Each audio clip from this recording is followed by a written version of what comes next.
잘 벌고 잘 살자. 네, 안녕하세요. 팍스 인베스테이너 진행을 맡은 이주원. 김수민입니다. 네, 여러분 한 주의 수요일입니다. 한 주의 분기점이니만큼 오늘도 힘 내보셔야겠는데요. 수요일에는 수민이라고 항상 우리 수민 씨가 강조해 주셨는데 수요일에 인사하게 되었어요. 수민 씨 인사 한번 부탁드려요. 네, 이번 주 수요일에도 어김없이 수민이가 찾아왔습니다. 이번 주 월요일, 화요일, 수요일까지 이렇게 달려오시느라 고생하신 분들 많으실 것 같은데요. 우리 민족 대명절 추석을 한 주 앞두고 있습니다. 그런 의미에서 저희가 이렇게 노을 지는 풍경으로 추석 명절을 기념을 해보고 있는데요. 이렇게 지금 힘든 시간 보내고 계시더라도 다음 주에 기다리고 있는 이 꿀 같은 연휴를 기대해 보시면서 이번 주는 조금 더 준비해보는 시간 가져보시면 어떨까 싶습니다. 네, 그렇기 위해서 우리가 또 다음 주에 푹 쉬기 위해서 이번 장을 좀 불안하지만 잘 견뎌내야 되지 않을까 싶습니다. 그래서 저희가 또 이 방송을 잘 알차게 준비를 했죠.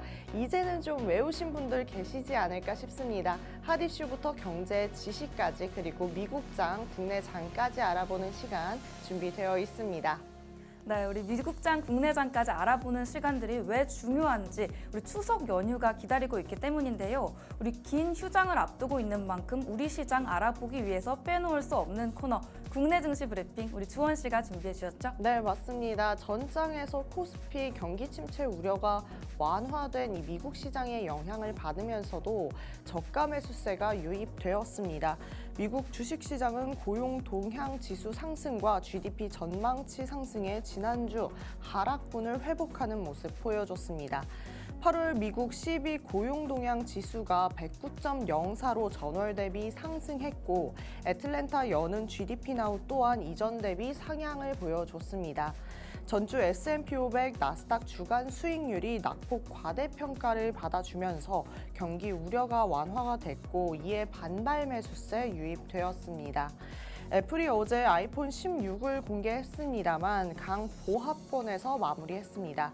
반면 엔비디아를 포함한 낙폭이 컸던 이 기술주 위주의 반등이 좀 보여지는 하루였습니다.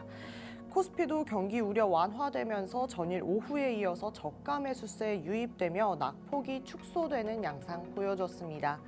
외국인 현선물 순매도하는 모습이었고요. 오전 현물 4천억 원, 선물 2천 계약이 넘는 매도세 보여줬습니다.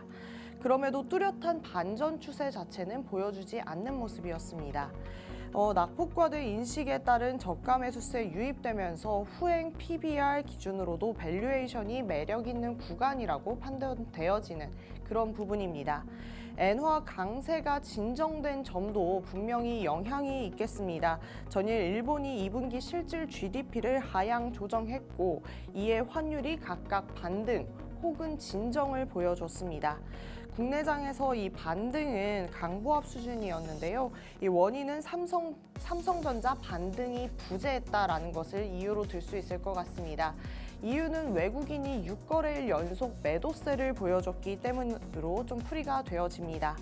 차주에는 추석이죠. 이 긴 연휴를 앞두고 있음에도 불구하고 불확실성이 약간은 좀 축소가 되는 모습 오히려 보여줬습니다. 수출주 같은 경우에도 B컷 확률 감소 영향을 받으면서 환율 반등으로 화장품, 방산 등이 좀 반등을 해주었습니다. 그러면서 수출주의 저가 매수세 유입되는 것도 계속해서 보실 수 있을 것 같습니다. 코스닥은 개별 이슈에 따라 선별적인 주가 흐름 보여주는 하루였는데요. 대형주 부진이 지수 상방을 제한하는 모습까지 나왔습니다. 8월 수출 호조 이후에 이 K뷰티의 강세를 보여주고 있는데 오늘은 수출 데이터 발표가 또 예정되어 있죠. 이 부분까지 좀 보시면서 수출주 관심 가져보시는 게 좋겠습니다. 원달러 환율은 8월 미국 CPI, PPI를 대기하면서 이 소폭 상승하며 제한적인 움직임 보여줬고 아시아 증시는 상승세를 보여줬습니다. 여기까지 국내장을 좀 살펴봤다면 간밤의 미국장 한번 말씀해 주시죠. 네, 간밤 미국 증시 브리핑도 준비를 했습니다. 현지 시간 10일 뉴욕 증시가 혼조세로 마감했습니다. 다우존스 지수는 92.63포인트, 약 0.23% 하락하면서 4736.96의 거래를 마쳤습니다. 반면 S&P 500 지수는 24.47포인트, 0.45% 상승하면서 5495.52로 마감을 했습니다. 나스닥 지수는 141.28포인트, 0.84% 오르면서 17,025.88에 장을 마쳤습니다. 이날 시장은 전체적으로 변동성을 보이는 모습이었습니다. 이 국제 유가가 폭락을 하면서 경기 침체의 우려가 확산됐기 때문인데요. 뉴욕 상업거래소에서 서부 텍사스산 원유의 10월 인도분 가격이 전 거래일보다 2.96달러, 약 4.31% 폭락을 했습니다. 배럴당 65.75달러의 거래가 됐는데요. 이는 2021년 12월 이후 최저치입니다. 주요국의 원유 수요 전망이 하향 조정된 것이 영향을 미친 것으로 풀이되고 있는데요. 하지만 이 기술주를 중심으로 저가 매수세가 유입이 되면서 S&P 500 지수와 나스닥 지수는 상승세로 마감을 했습니다. 다우존스 지수 또한 낙폭을 줄이면서 약보합권에서 마감했습니다. 특히 거대 기술 기업으로 알려진 7종목 중 이 마이크로소프트와 아마존이 2% 이상 상승했고요. 테슬라는 4.58%, 엔비디아는 1.53%의 상승을 보여줬습니다. 반도체 및 인공지능 관련주들도 강세를 보여줬는데 브로드컴은 5.25%, AMD는 3.39% 상승하는 모습이었습니다. 오라클은 기대 이상의 실적 발표 그리고 긍정적인 실적 전망에 힘입어서 이 주가가 11.44% 급등을 했습니다. 하지만 은행주는 큰 폭으로 하락을 보여줬는데요. JP모건 체이스는 5.19% 급락하면서 다우지수에서 가장 큰 낙폭을 기록했습니다. 업계 컨퍼런스에서 내년 순이자 마진에 대해서 신중한 전망을 내놓자 이 실망감에 따른 매도가 발생한 건데요. 이 골드만삭스도 카드 사업 및 매각, 이 3분기 4억 달러 손실이 예상되면서 4.39%의 하락을 보여줬습니다. 엘리파이낸셜은 17%의 폭락을 보이면서 2020년 3월 이후 최고의 어두운 모습을 보여줬습니다. 또 유가 폭락의 여파로 인해서 정유주도 함께 하락을 했는데요. 엑손모빌이 3.64% 하락했고 쉐보론도 1.48% 하락했습니다. 시장은 오늘 예정되어 있는 이 미국 대선 후보 TV 토론에도 집중하고 있는 모습인데요. 해리스 부통령과 도널드 트럼프 전 대통령의 첫 TV 토론이 이 향후 증시에는 어떤 영향을 미치게 될지 주목하고 있습니다. 또 11일에는 CPI 지수가 예정이 되어 있는데요. 연준이 이에 따라서 기준금리 인하 폭을 결정할 예정으로 보입니다. 이 시장에서는 CPI 결과에 따라서 연준이 금리를 인하할 가능성이 높아질 것이라고 평가하고 있는데요. 이러한 인하 소식들은 이 증시에도 좋은 영향을 줄 수가 있겠습니다. 마지막으로 이 JP모건의 제이미 다이먼 CEO는 미국 경제가 스태그플레이션에 빠질 우려가 있다고 설명했는데요. 업종별로는 에너지별로 금융을 제외한 모든 업종이 상승을 했습니다. 특히 임의 소비재와 부동산, 기술 업종은 1% 이상 상승하는 모습이었고요. 반면에 에너지는 1.92%, 금융은 1%의 하락을 보였습니다. 시장은 이렇게 연준이 금리를 인하할 가능성을 보면서 긍정적인 모습을 보여주고 있는데요. 이런 상황 속에서 시장이 어떠한 모습으로 계속해서 변화하게 될지 이 상황들 지켜보셔야 될 것 같습니다. 이렇게 국내 증시부터 미국 증시까지 우리 시장 상황들을 알아봤다면 이제는 우리 시장에서 큰 핫이슈로 기능하고 있는 이슈들을 알아봐야겠죠. 네. 오늘의 첫 번째 핫이슈 어떤 걸로 준비되어 있나요? 수민 씨 혹시 어릴 때 좋아했던 만화나 캐릭터 있으세요? 저는 어렸을 때 네. 피카츄가 나오는 포켓몬스터를 좋아했던 것 같습니다. 그러면 그때 뭐 인형도 사고 이런 굿즈, 관련된 굿즈도 막 사고 그랬어요? 저는 이렇게 작은 인형 키링도 사보고 네. 제가 어렸을 때는 피카츄 이런 모양의 고무 딱지가 있었거든요. 그래서 그런 네. 딱지들을 문방구에서 여러 개 샀던 기억이 납니다.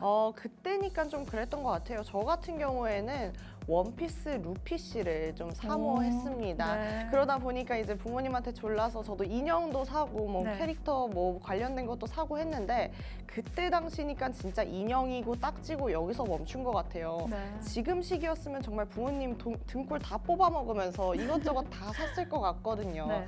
그래서 그럴까요? 지금 이분이 굉장히 핫합니다. 바로 핫쇼핑인데요. 요즘에 아이를 낳아봤자 한두 명이잖아요. 네. 그러다 보니까 많이 낳았을 때보다 한 명에게 투자하는 게 더 많은 것 같아요. 그래서 이 핫쇼핑 씨가 지금 굉장히 아이들에게 많은 사랑을 받고 있다라고 합니다. 제가 교회를 다니는데요. 네. 교회에 가면 아기들이 정말 많아요. 그러면 아기들이 뭐 얘는 무슨 핑이고 무슨 핑이고 네. 이야기를 해주는데 이 핑들이 너무 많은 거예요. 네. 그래서 제가 얘가 시러핑이야 이러면 아니 시러핑이 아니야 얘는 악동핑이야 이러면서 막 승질을 내거든요. 네. 그러다가 이제 어느 날 하루는 뭐 있지도 않은 캐릭터 이야기를 했다가는 네. 앞으로 그 친구랑은 이제 인사도 못하는 사이가 되는 그 정도로 아이들에게 정말 많은 사랑을 받고 있습니다. 이렇게 어린 친구들에게 뽀통령 이후로 정말 사랑을 많이 받고 있는 이 하츄핑이 어른들에게도 효도를 했습니다. 영화 사랑의 하츄핑이 관객 수 100만 명을 목전에 두고 있다라고 하는 건데요. 그러면서 SAMG 엔터는 전거래 일에 대비해서 29% 급등을 했습니다. 수민 씨, 이런 급등 소식이 사실상 지금 사막의 오아시스처럼 너무나 반가운데 어떠세요? 네, 사실 우리 시장이 좋지 않은 모습들을 연일 보여줘서 다소 아쉬운 마음들이 있었는데요. 네. 우리 아이들이 좋아하는 사랑의 하츄핑, 저희에게도 이제 사랑스럽게 보이지 않나 싶습니다. 맞습니다. 이렇게 여아들에게 인기가 폭발적인 이 티니핑을 보고 있는 돈 없는 돈 다 끌어모아서 투자를 했다라는 분들이 있으신데 이런 분들은 정말 선구안이 있으신 것 같습니다. 사실상 요즘 세대에서는 중장년층이 좀 돈을 많이 쓰고 있기 때문에 타겟팅을 중장년이 쓸 수 있는 관심을 가질 수 있는 종목에 관심을 가질 법도 한데요. 중장년층이 이제 다 커버린 자녀에게 돈을 쓸 것도 아니고 네. 손자에게는 진짜 간이고 쓸개고 다 빼줄 수 있지 않을까 이런 생각까지 하면서 투자를 하지 않으셨을까 싶습니다. 어쨌든 이 하츄핑님은 어쨌든 지금 여아 선호도 1위를 달리는 캐치 티니핑을 배경으로 만든 SMG의 영화입니다. 이 SAMG는 남아를 타겟으로 한 미니 특공대 메탈 카드봇에 대한 IP도 보유 중이라고 합니다. 다음은 좀 기다렸지만 슬픈 소식으로 돌아온 혹시나 했지만 역시나로 끝나버린 이 아이폰 16에 대해서 이야기해드리려고 합니다. 수민 씨, 아이폰 16 많이 기다리지 않으셨어요? 네, 저도 아이폰을 사용하고 있어서 이 아이폰이 이번엔 티타늄이 나온다고 하더라고요. 그쵸. 그래서 또 얼마나 튼튼해질까 또 기대를 많이 했던 것 같습니다. 네, 그런데 이 애플이 아이폰 16을 내자마자 장 초반에 애플 관련 종목들이 주가가 막 급락을 했습니다. 이유는 원가에 대한 압박이 극심했기 때문인데요. 이에 LG 이노텍, BHC, ITM 반도체 등이 약세를 보여주고 말았습니다. 뭐 댓글에서 보면 재벌집 자재랑 똑같은 거는 내가 이 비싼 핸드폰을 쓰는 거와 다를 게 없다. 그것밖에 없다라고 할 정도로 이 원래 가격도 어마어마한데 아이폰이 이제는 가격 조정에 좀 들어가줘야 되지 않을까 싶습니다. 그렇지 않아요, 수민 씨? 너무 가격도 비싼데 이 네. 이어폰도 안 주잖아요. 네, 맞아요. 아이폰이 또 환경 생각한다고 해서 충전선도 빼고 이어폰도 뺐는데 유일하게 안 뺀 게 가격이지 않나 싶습니다. 이 사실 이렇게 신제품을 낼 때 네. 가격이 전작보다 저렴해지기는 어렵다고 볼 수도 있겠지만 네. 이렇게 너무 큰 폭으로 가격이 올라가게 되면서 관련 종목들에도 영향을 주고 있기 때문에 네. 이런 부분들 고려해서 조정되면 좋겠다는 희망도 있는 것 같습니다. 네, 맞습니다. 그런데 다음 장 보시면 제가 더 실망스러웠던 것이 나옵니다. AI 특화된 아이폰 16 한국이 1차 출시국이 되었지만 AI는 내후년에나 돼야. 이게 뭘까요? 장난하는 건가요? 뭐 이게 약간 음주는 했지만 음주운전은 안 했습니다 같은 이야기 같아요. 사실상 그러면 AI는 내후년에나 만나볼 수 있어요 라고 하면 이번 아이폰 16은 결국에 디자인도 크게 변하지 않았고 하기 때문에 카메라의 기능이 업데이트되었다라는 것밖에 없을 텐데요. 이렇게 비싼 휴대폰을 단순히 카메라 기능을 바꿨기 때문에 또 다른 뭐 기능들이 좀 개발이 됐기 때문에 바꾸기에는 정말 100만 원을 내고 바꿀 만한 이유가 될 것인가에 대한 의문심은 좀 드는 것 같습니다. 그러면서 저는 해외 기업보다는 이 국내 기업이 참 많이 걱정이 되었습니다. 이미 관련주가 급락을 했지만 오랜만에 나온 신작이니만큼 이 국내 기업들도 많은 기대를 했을 텐데요. 반응이 좀 미지근해지면서 이 타격을 우리 국내 주들이 좀 받지 않을까에 대한 걱정이 드는 것 같습니다. 오늘은 이렇게 뜨거웠던 핫 이슈 그리고 하츄핑부터 이 아이폰까지 좀 알아봤는데요. 우리 수민 씨가 준비해온 핫 이슈 한번 말씀해 주세요. 네, 오늘의 세 번째 핫이슈도 준비가 되어 있습니다. 오늘의 핫이슈는 바로 전력 공급 과잉 우려인데요. 오늘의 핫이슈가 이 전력 공급 과잉 우려인 이유는 이 전력 수급에 새로운 도전 과제가 등장했기 때문입니다. 최근에 역대급 폭염이 좀 지나가고 선선해진 가을 날씨 속에서 전력 수요가 점점 감소하고 있습니다. 이런 상황에서 태양광 등 신재생 에너지 발전량은 급증을 하면서 오히려 전력이 넘쳐날 위기에 처해 있다고 하는데요. 전기가 남아 도는 상황에서 정전이 발생할 수도 있다는 게 참 신기한데요. 주원 씨, 네. 이렇게 전력이 남는데도 정전이 왜 생길까요? 아무래도 전기는 많은데 이걸 담는 충전기나 뭐 그런 전선들이 좀 약하다 보니까 얘가 막 과부하 걸려서 터져버리는 거 아닐까요? 네, 맞습니다. 정확히 과부하에 관련된 문제인데요. 보통 블랙아웃이 전력이 부족할 때 생긴다고 알고 있는데 최근 들어서 전력이 남아도 문제가 될 수 있다는 새로운 상황이 생기고 있습니다. 특히 가을철에는 태양광 발전들이 집중해서 급증을 할 수가 있는데 이때 전력 수요는 줄어들기 때문에 전기가 넘쳐나게 됩니다. 이런 상황들에서 발전기에 과부하가 발생할 수가 있는 건데요. 발전기가 과부하를 겪게 되면 연쇄적으로 더 많은 발전기들이 불안정해지게 되면서 결국에는 전력 공급이 중단될 수도 있다고 합니다. 주원 씨, 네. 그렇다면 여기서 나서야 할 게 바로 누굴까요? 이렇게 큰 문제에 대해서는 정부밖에 해결할 수가 없을 것 같습니다. 네, 맞습니다. 그렇다면 정부는 이런 상황을 대처하기 위해서 어떤 노력을 하고 있을지 알아보도록 할 텐데요. 정부는 가을철 전력계통 안정화 대책을 통해서 공급 과잉을 방지하려고 노력하고 있습니다. 원자력 발전소 등 이 대형 발전기의 정비 일정을 조정하면서 전력 수요가 낮은 추석 기간 동안에는 공급을 조정할 계획이라고 하는데요. 또 석탄 발전소의 운영을 최소화하고 공공기관의 태양광 발전 설비 가동을 줄이는 방안도 시행될 예정입니다. 만약에 이것만으로는 부족하게 된다면 태양광 발전소의 전기 생산량을 조절하는 출력 제어 조치도 고려하고 있다고 합니다. 이런 전력 과잉 조치가 신재생 에너지 발전이 확대가 되면서 생겨난 새로운 도전 과제이기 때문에 앞으로는 이렇게 봄, 가을철에 전력 관리가 더 중요해질 것 같습니다. 주원 씨, 네. 그렇다면 이렇게 신재생 에너지가 없을 때 과거에는 이런 문제를 어떻게 해결했는지 알고 계시나요? 과거에는 어쨌든 화력을 좀 많이 했으니까 화력을 그냥 중단시켜버린 거 아닐까요? 맞습니다. 과거에는 이 화력 발전의 출력을 조절하는 방식으로 이 문제에 대한 대처가 가능했었는데요. 이제는 태양광, 이런 신재생 에너지들의 발전이 있기 때문에 이런 발전량들까지 고려해야 되는 상황이 됐습니다. 공급 과잉에 따른 블랙아웃 우려가 현실이 되는 지금, 우리는 매년 봄과 가을철에 전력 수급의 안정화를 위해서 더 신경을 써야 할 것 같습니다. 아무래도 오늘 전해드린 핫이슈는 단순한 전력 관리의 문제가 아니라 이 신재생 에너지의 시대에 맞춰서 새로운 관리 방법도 필요하다. 이런 부분들을 상기시켜주는 부분인 것 같은데요. 앞으로 이런 변화들이 우리의 일상에까지도 어떤 영향을 미칠지 계속해서 주목해보시면 좋을 것 같습니다.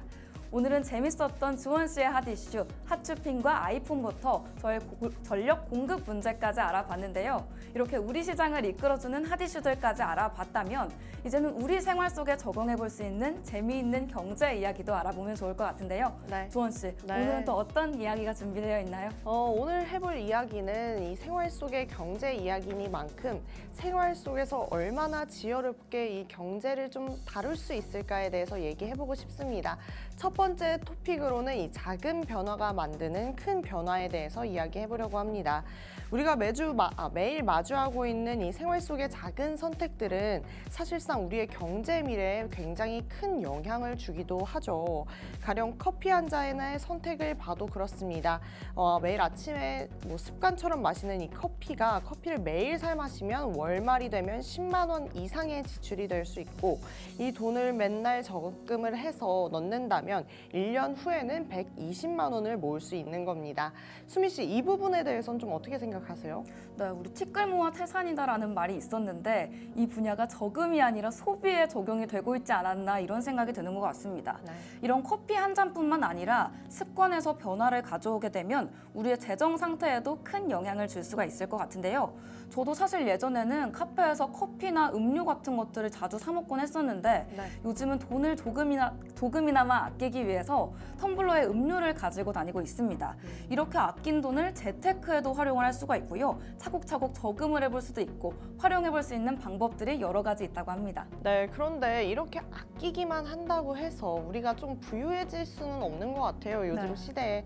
그러다 보니까 이렇게 소액만으로도 투자할 수 있는 것들에 좀 들어가 보시는 게 좋을 것 같은데 펀드나 ETF 같은 상품들은 좀 소액으로도 시작해서 이 투자 감각을 키워볼 수 있기 때문에 때문에 투자에 좀 이 부분을 리스크를 감당해 나가면서 자신이 감당할 수 있는 리스크를 설정해서 투자를 시작해 보는 게 어떤가 싶습니다.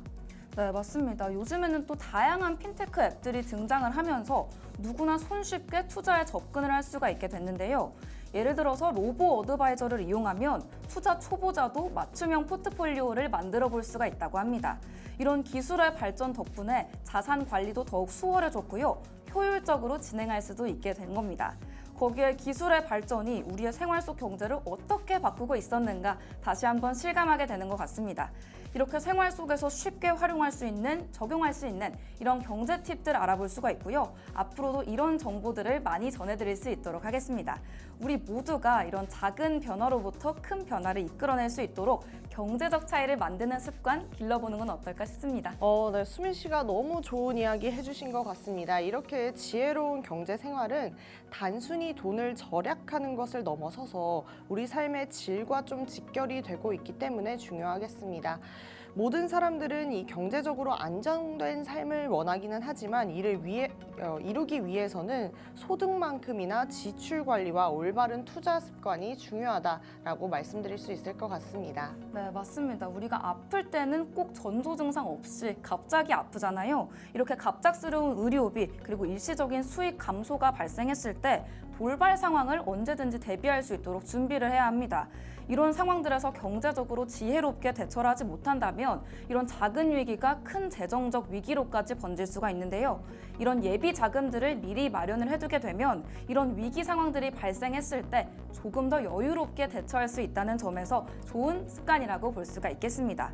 결국에 이렇게 지혜로운 경제 생활들이 우리의 인생에 있어서도 큰 안전망을 제공해 준다고 볼 수 있겠죠. 네, 그래서 저희가 시청자분들께 말씀드리고 싶은 것은 이 지혜로운 경제 생활이라는 것은 단순히 돈을 아끼는 게 아닌 이 미래를 준비하는 과정이라는 점을 좀 전달하고 싶습니다.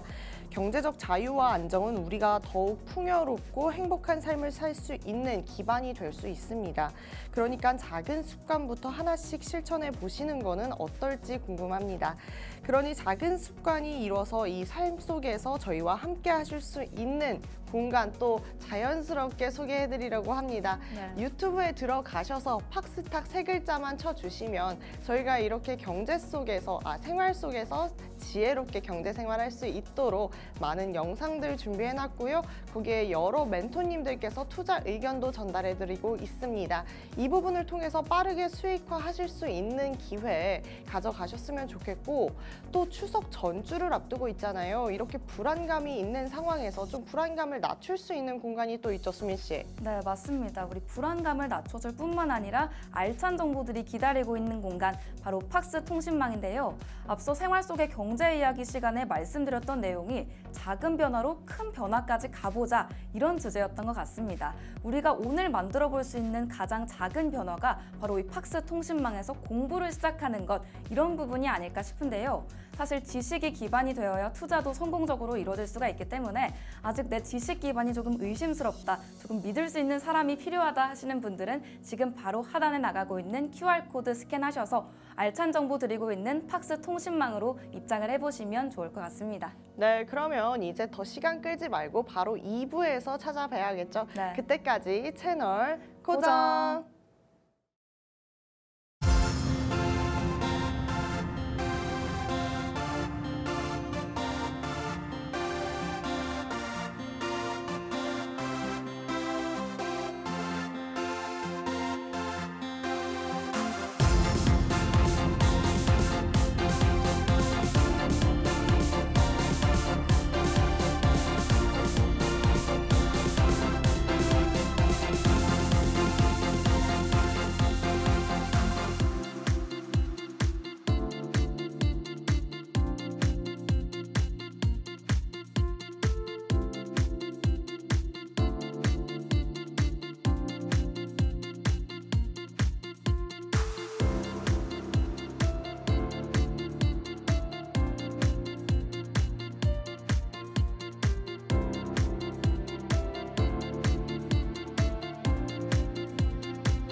네, 이렇게 주사인 볼트 타임이 다시 돌아왔습니다.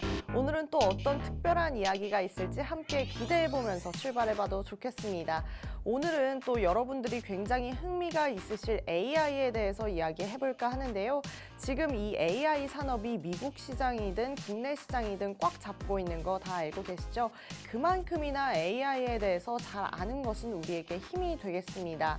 거기에 AI에 대한 이야기가 불거졌다 식었다를 정말 계속해서 거품론이니 뭐니 하며 반복을 하고 있잖아요. 이런 상황에서 내가 잘 아는 것이 분명히 안정적으로 투자할 수 있는 방법이 될 수 있겠다라고 생각을 해봅니다.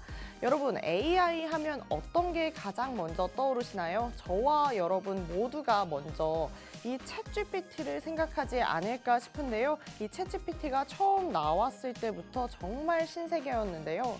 지금은 이 기업들에서 이거를 통해 업무를 하는 것을 수용할 정도로 굉장히 많은 발전과 신뢰를 얻고 있다라고 말씀드릴 수 있을 것 같습니다. 챗GPT는 기존 휴대폰에 탑재된 AI처럼 계속해서 텍스트로 시작을 했고 지금은 코딩이나 이미지로 많은 것들을 하고 있습니다. 그런데 지금 이 기사 헤드라인 보이시나요? 저는 이게 너무 웃겨서 가지고 왔습니다. 이 질문이 너무 재밌는 거예요. 여러분, 질문이 있으신가요? 그러면 267만 원 내세요. 이 느낌이 너무 웃긴 거예요. 그래서 오픈 AI가 차세대 AI 모델을 개발 중인 가운데 이 월 구독료를 약 2,000달러로 책정하는 방안을 검토 중이라고 전한 것입니다. 이게 약 한화로 267만 원이라고 하는데요. 어마어마한 숫자죠. 지난 7일이죠. 오픈 AI는 자사의 최신 AI 모델 사용료를 2,000달러로 책정하는 방안을 놓고 내부 중이라고 했는데요. 그리고 스트로베리라는 코드네임을 가진 이 새로운 추론 모델과 현재 이 챗GPT의 프리미엄 후속작인 오라이언이 있다라고까지 밝혀줬습니다. 그렇다면 이 스트로베리 안 볼 수가 없겠습니다. 스트로베리는 이 수학 문제 해결 그리고 시장 전략 개발 등 이 여러 가지 추론을 좀 요구하는 그 과제들을 해결하는 데 적합한 능력을 갖추고 있다라고 하는데요. 이는 새로운 대형 언어 모델인 오라이언의 훈련 데이터를 생성하는 데에도 쓰인다라고 합니다. 거기에 오라이언의 데이터 환각 현상이나 기타 오류를 좀 줄여줄 것이라는 예상도 되고 있습니다. 더 인포메이션은 이 스트로베리에 이르면 좀 올해 가을에 출시될 수도 있겠다라고 전달을 했다라고 합니다. AI가 발전하는 것은 좋은데 어쨌든 이렇게 윤리적인 측면을 생각 안 해볼 수도 없을 것 같습니다. 이 부분에서 이 오픈 AI의 샘 올트먼은 AI의 발전의 가장 중요한 분야는 좀 추론 능력과 관련되어 있다라고 하면서 인간의 삶을 개선하는 데에 이 AI가 챗GPT가 굉장히 많은 도움을 줄 것이다 라고 하면서 긍정적인 측면을 강조를 했습니다. 또한 AI의 기술의 발전은 미래에 좀 획기적인 사건으로 기록될 것이다 라고 좀 자부를 하는 모습 보여줬습니다. 자, AI 하면 또 어떤 게 생각나시나요? 이제 공개된 아이폰 16을 빼놓을 수도 없을 것 같습니다. 과연 이 아이폰 16 얼마만큼의 이익을 창출해 줄 수 있을까요? 아마 판매 포인트가 이 AI가 탑재되었다라는 것에서 주된 구매 욕구를 일으킬지 안 일으킬지가 중요해질 것 같은데 수민 씨한테 한번 물어보고 싶습니다. 수민 씨 아이폰 쓰시죠? 네. 이 AI가 탑재된 아이폰으로 바꾸실 의향이 좀 있으신가요?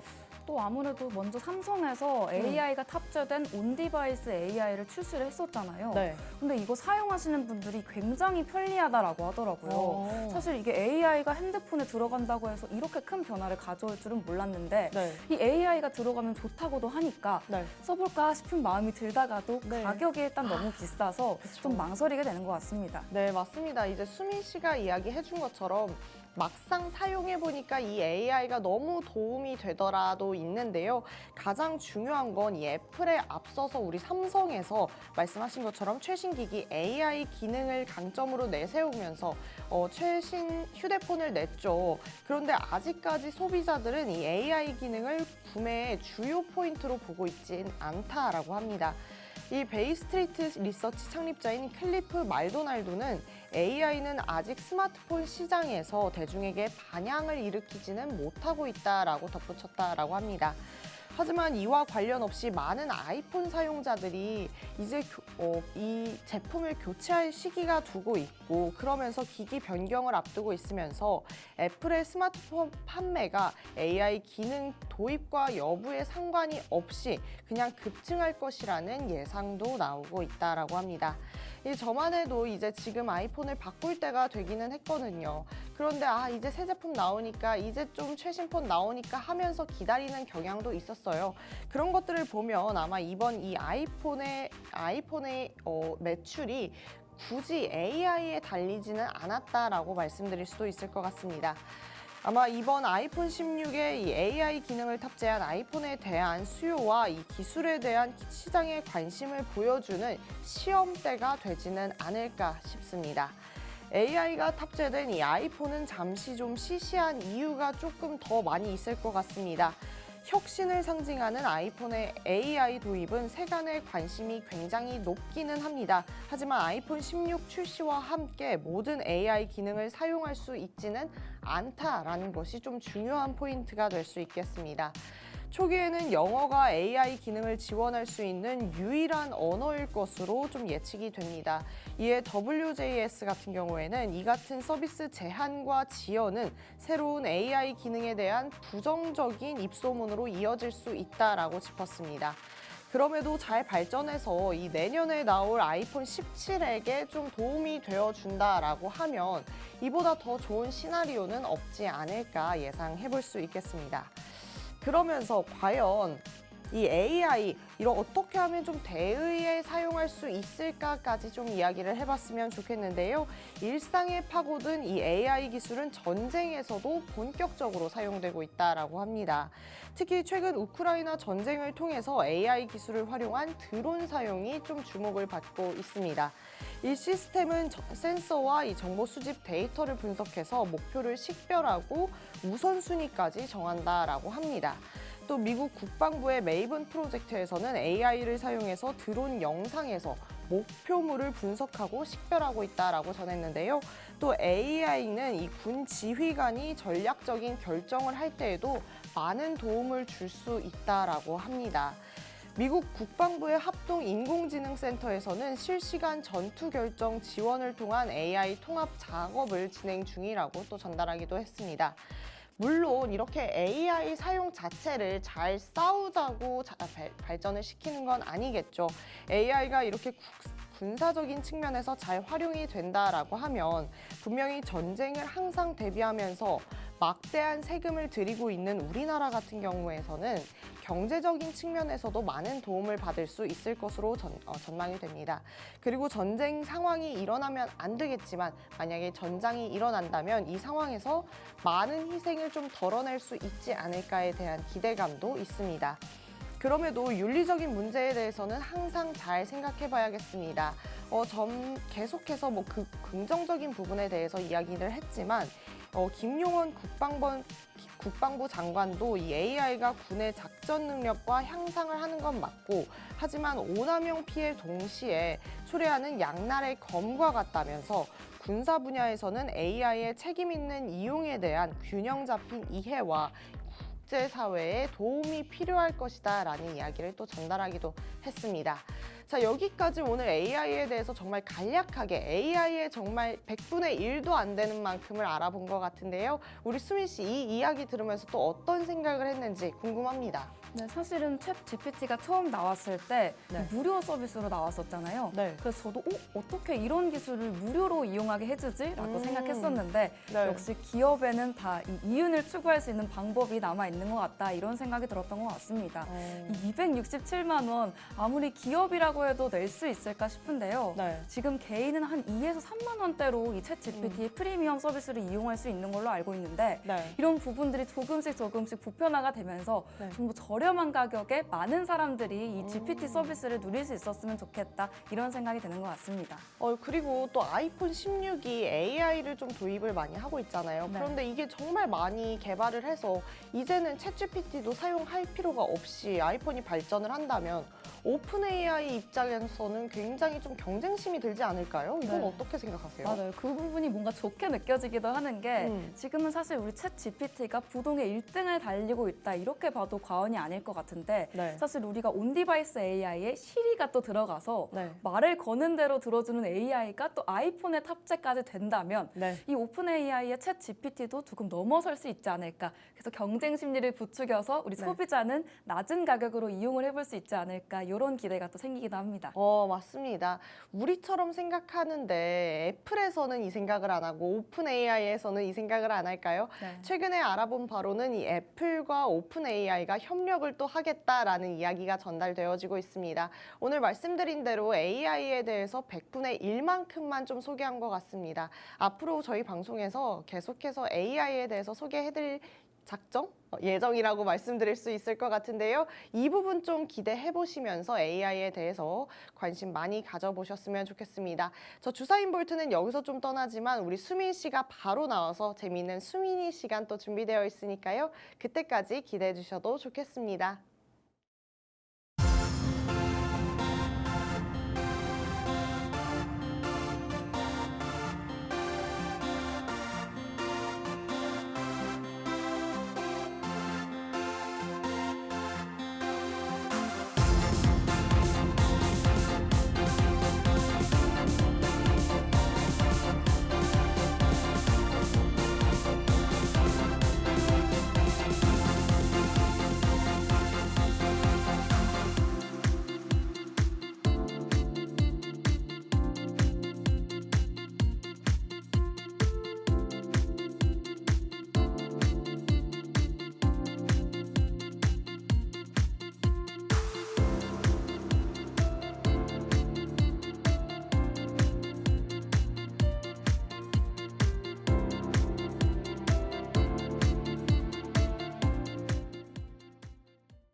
경제 공부도 재밌게 하자. 오늘도 어김없이 새로운 주제로 여러분을 찾아온 애덤 스민스 김수민입니다. 오늘도 재미있는 수민이 시간이 마련이 되어 있는데요. 수민이 시간이 어떤 시간이냐? 바로바로 수MC의 민감한 경제 이야기 시간입니다. 어렵게만 느껴졌던 경제 이슈들 쉽고 재미있게 알아보는 시간인데요. 오늘의 주제 정말 재미있습니다. 오늘은 다음 주에 예정이 되어 있는 우리 추석 연휴에 다들 귀성길 떠나실 것 같은데요. 이때 먹어볼 수 있는 우리 휴게소 음식에 대해서 이야기를 해보려고 합니다. 이 소떡소떡부터 호두과자 그리고 뜨끈한 우동까지 이 휴게소 음식이 이제 단순한 간식이 아니라 하나의 문화로 기능을 하고 있는데요. 오늘은 이 휴게소 음식의 역사부터 경제적 배경, 그리고 각 지역별 휴게소 음식의 특색까지도 재미있게 알아보도록 하겠습니다.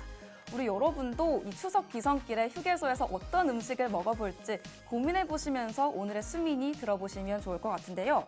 먼저 이 휴게소 음식의 역사와 첫 번째 인기 음식에 대해서 알아보도록 하겠습니다.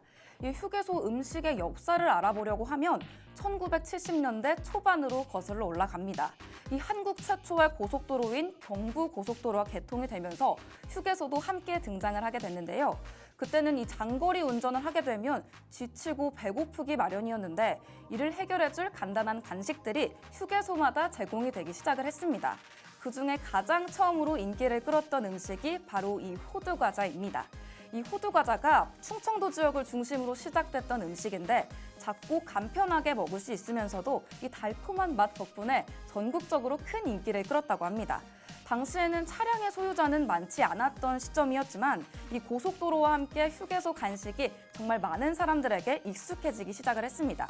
그 이후로 이 휴게소 음식이 정말 다양해지고 발전을 하게 됐는데요. 호두과자가 지금까지도 많은 사람들에게 이 고속도로에서 가장 먼저 떠올리는 대표 간식으로 자리를 잡고 있습니다. 주원 씨, 제가 앞서서 이 호두과자를 대표 음식이라고 말씀을 드렸는데 이 주원 씨는 휴게소에서 어떤 음식 가장 좋아하세요? 이제는 이 대표 음식이 좀 변하지 않았나 싶습니다. 네. 호두과자에서 저는 소떡소떡을 진짜 좋아하는데요. 네. 소떡소떡 핫도그 뭐 그냥 시작부터 휴게소 때문에 살찌고 시작한다라고 생각이 드는 것 같아요. 네, 맞습니다. 우리 추석 연휴가 되면 어머니가 해준 음식도 정말 맛있어서 우리 살찌게 하는 주범이지만 이 휴게소 간식들도 정말 빼놓을 수 없는 이 살찜의 주범이지 않을까 싶습니다.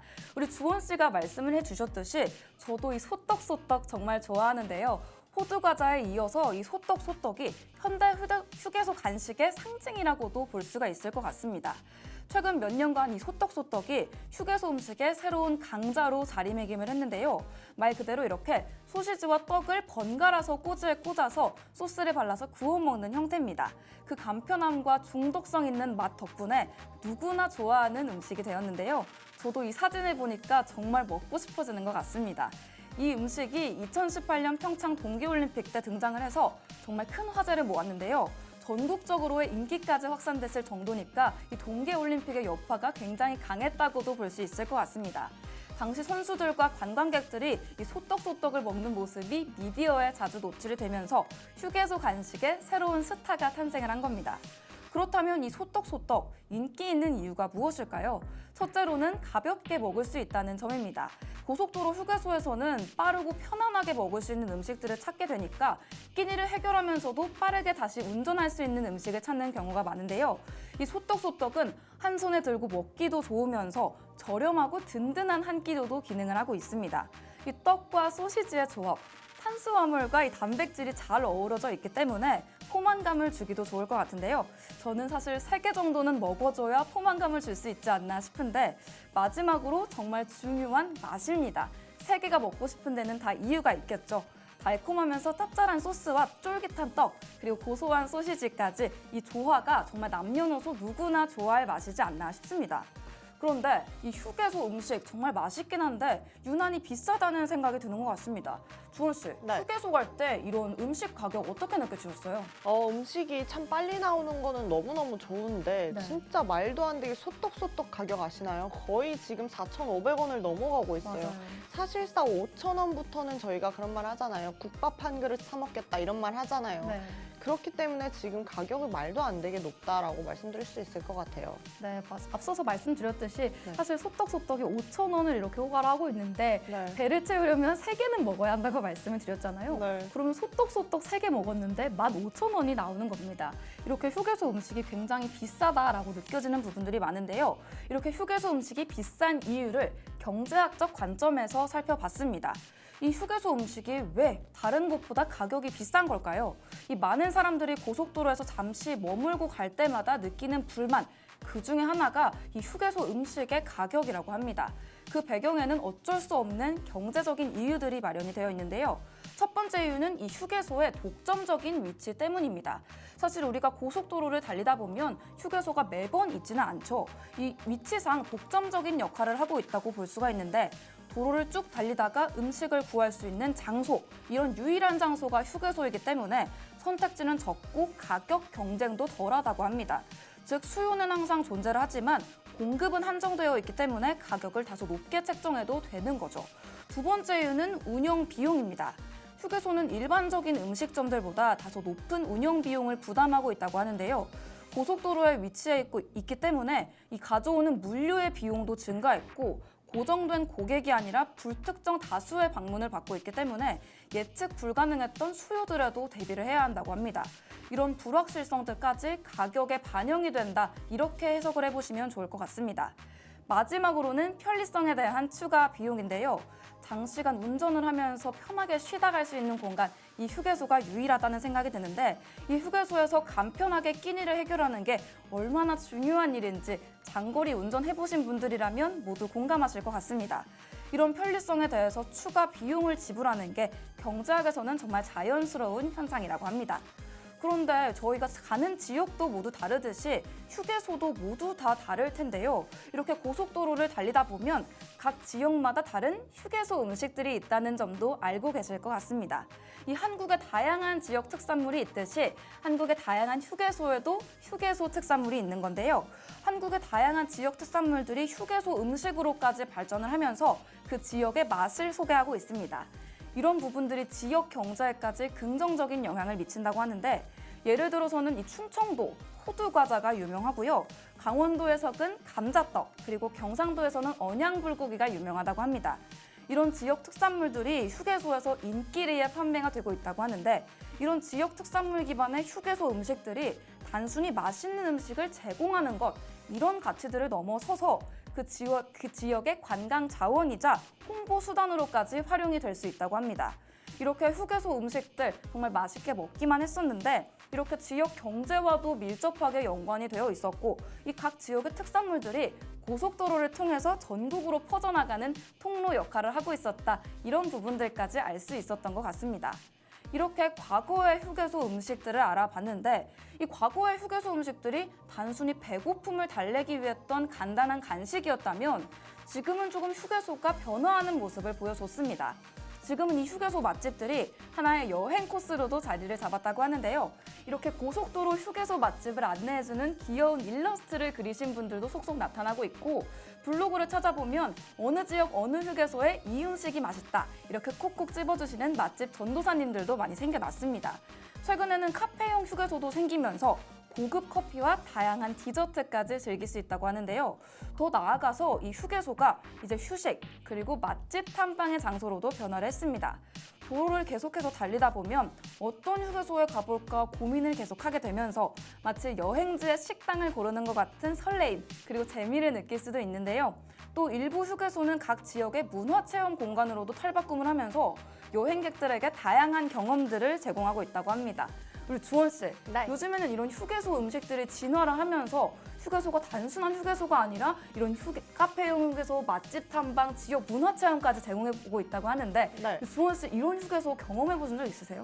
네, 있어요. 저 시흥 땡땡 하는 무슨 휴게소에서 네. 가면은 이렇게 카페도 있고 막 되게 뭐 쇼핑몰처럼 되게 잘 되어 있더라고요. 그래서 휴게소가 이제는 이렇게까지 발전을 하는구나 싶었습니다. 네, 음식뿐만 아니라 쇼핑도 할 수 있고 지역 문화 체험도 할 수 있으니까 네. 주원 씨 거기 휴게소를 떠나고 싶지 않으셨을 것 같아요. 맞아요. 계속해서 거기 있다 보니까 이게 또 차가 도착 시간이 더 미뤄지더라고요.